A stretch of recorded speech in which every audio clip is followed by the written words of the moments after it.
Hey there, YouTube. This is Mr. Budget coming with another deck profile for set 4.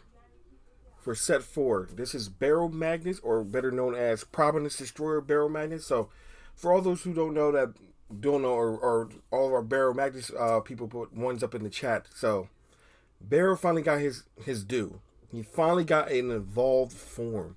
Now that this has been going, people have been waiting for this since Overdress has started and they first revealed the original Baromagnes. And every other grade 3 of that set got an evolved form, got 2, maybe even 3 evolved forms. But yet, Baro, Eugene have not gotten anything. So they finally caved in and gave him his due. So set 4, Destined Showdown, they finally gave him his evolved form. So this is my version of the deck profile. So we're going to jump right into it and see how the deck is played. And then later on, you'll see a fight video with against a Destined deck versus this deck, so you can see how it holds up to the meta. But without further ado, this is Providence Destroyer Baromagnes. For the main deck, we are playing 3 copies of Baromagnes, Providence Destroyer. For those who don't know, his ability is during your turn, he gets plus 5k for every Baromagnes in his soul. So that means him and the original Baromagnes. He has the other ability, when he attacks Counterblast 1, perform the following abilities according to the number of cards in your soul. If you have 10 or more, you get to draw a card and give him a crit. Different from his original 5, which will give him plus 10k, which just draw you a card, and his original 10k, which would give you plus 10k and give you a crit. So because his concept skill is where all his power is coming from, they combine his original 10 and 5k skill for the crit and draw. Then if you have 15 or more cards in your soul, you choose any number of yours or your opponent's rear guard and move them to their respective soul, which means you can leave your board alone and just board wipe your opponent. But if you want to get multi-attacks, you're going to have to move some of those spots back into the soul and call them back out. So similar to how Pale Moon operates on your board, but a complete board wipe to your opponent. And then if you have 15 or more in your soul, when your opponent will guard his attack, they must guard with 3 or more cards. So, sorry, not 15, 20 or more cards in soul. Your opponent must guard with 3 or more cards on his attack. Which, I guess, but I would rather have a stronger guard restrict, but that 20 is not here and there. That 15 spot is really where you want to get to, even that 10 spot. And the way the deck is built now is it's ever easier to get there. Next, we also play 3 copies of original Baromagnes, because we need the Baromagnes name. Now, unfortunately, you're never really going to ride into this one unless you really have to. He is here just to be put into the soul at this point. That's it. For the final grade 3, we're running 3 copies of his order, Supernatural Extraction. Now, the reason why I'm running this order over any other order is because you need cards in your hand. You need to be able to recur your abilities to soul charge as much as possible. And in combination with this card and another card, you can plus 4 cards to the soul, gain any card. So you can gain your soul charges, you can gain your PGs back for your opponent's following turn. You can gain anything you want. Basically, your soul is your second hand off of this card. So those are all of the grade 3s we're running. We're going to go right into the grade 2s. We're running 4 copies of Baromagnes' new grade 2, which is Momentary Stillness Shurin. So this card is very interesting, and sorry for the glare, she has a white background. So Shurin's ability is when placed from the hand, you reveal a grade 3 Baromagnes in your ride line, or if your Vanguard is a grade 3 Baromagnes, you may choose any card in your drop zone and move it to the soul. So things like your Baromagnes or any other card that you might want in the soul to fish out later. And she gets plus 5k when you do that.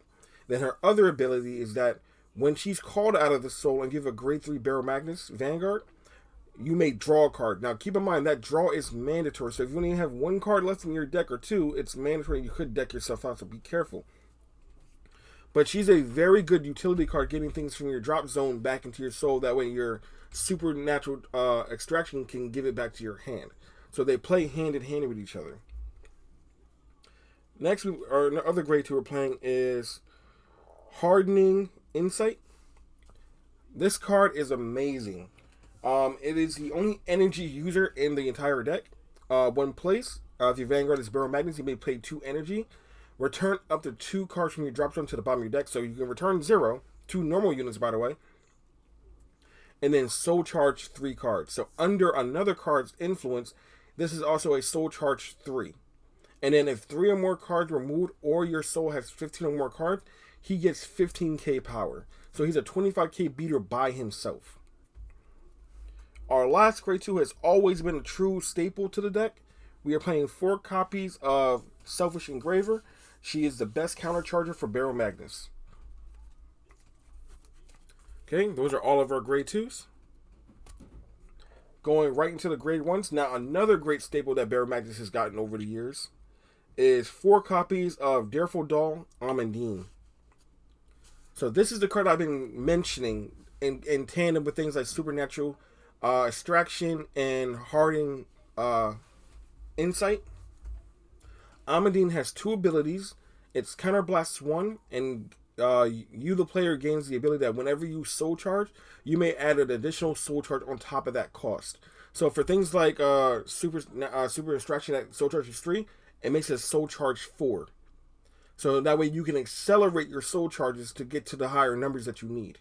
Her other ability is if you have 10 or more cards in your soul, she becomes an 18k attacker or booster. So it allows you to make numbers. Of course, we're playing 4 copies of a PG. You may drop one of these for an Elementaria of your choice. We're also playing 3 copies of Winsome Clown. Now, the reason why we're playing Winsome Clown, I apologize for the glare, is that this works the same way as Amandine's second skill, and the same way as Insight's ability. If 3 or more cards were moved this turn into your soul, this unit gets plus 10k power. So this is another 18k booster, allowing you to make numbers.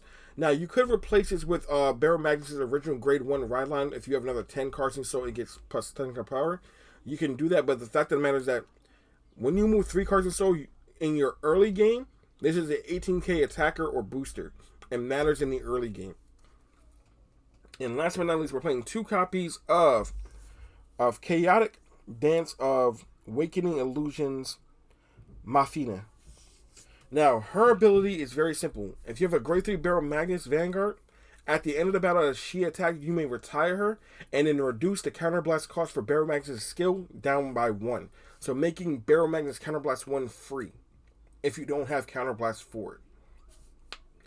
I have come into situations where first grade 3 turn, I get 10 cards in soul, but I have no counterblast for Baromagnes because I couldn't get an engraver into hand. So things like her just come in clutch when you need them. That's why she's at a small count.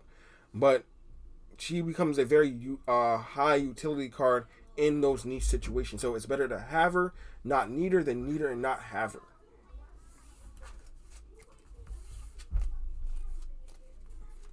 Okay.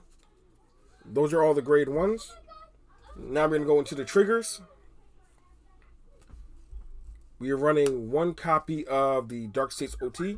Now, I've seen a lot of deck profiles run the other color OTs, the Cray Elemental ones. I understand why, but I feel as though that the Dark States OT has always been a tried and true for this deck. You may play any OT that you see fit, but for me, I just like this one better. Now, here comes the weird part of my trigger lineup. I am playing 7 draw.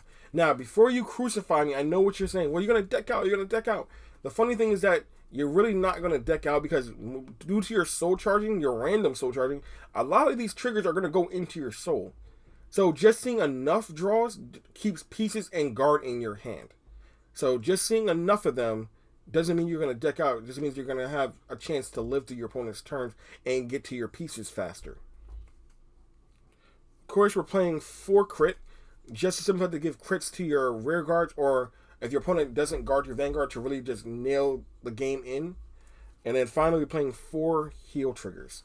So those are my complete counts. If anything, I would trade these 3 draws for maybe fronts if you want more defensive, or another set of crits if you want more crit power. It's up to you. It's player preference at that point.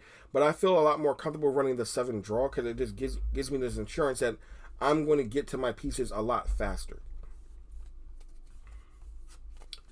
So that is the main deck. Now we're going to go into the ride deck. and talk about that for a little while. So of course, we already spoken about the new Baromagnes. Outside of the starter, all 3 cards in your right deck have now changed. We're running 1 copy of Singularity Tamer. His ability is like a godsend. We no longer have to rely on Electro Spartans ripping cards out of your hand, especially ripping PGs, criticals, and Persona Rise out of your hand, just so you can keep your pieces.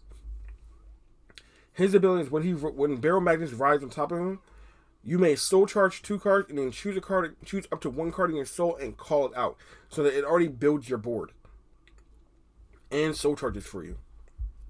Now we're also playing 1 copy of Pyquint, Miss Maisama. I can't pronounce his name. Weird name. This is also a great card because when Tamer rides on top of him, you soul charge 2 and give the Vanguard plus 5k. So by the end of this ride chain, you're gonna have 7 cards in your soul, which means you only need 1 triple soul charge to get to 10. Immediately, you're at the doorstep of Baromagnes' first skill, which is a crit and a draw. So immediately, by the time you get to grade 3, you're ready to just start pressuring your opponent. And of course, we're always going to keep the original starter, which is Unburning Candy. They even reprinted him in this set. So this is the new ride line for Baromagnes, and I have to say I'm very impressed with what Bushiroad has done with this ride line. It's been working very well. Now the only question is, can this deck hold up against the meta? Well, we'll find out in our next fight video, and see what Baromagnes can do. Until then, this has been Mr. Budget saying we will see you here next time.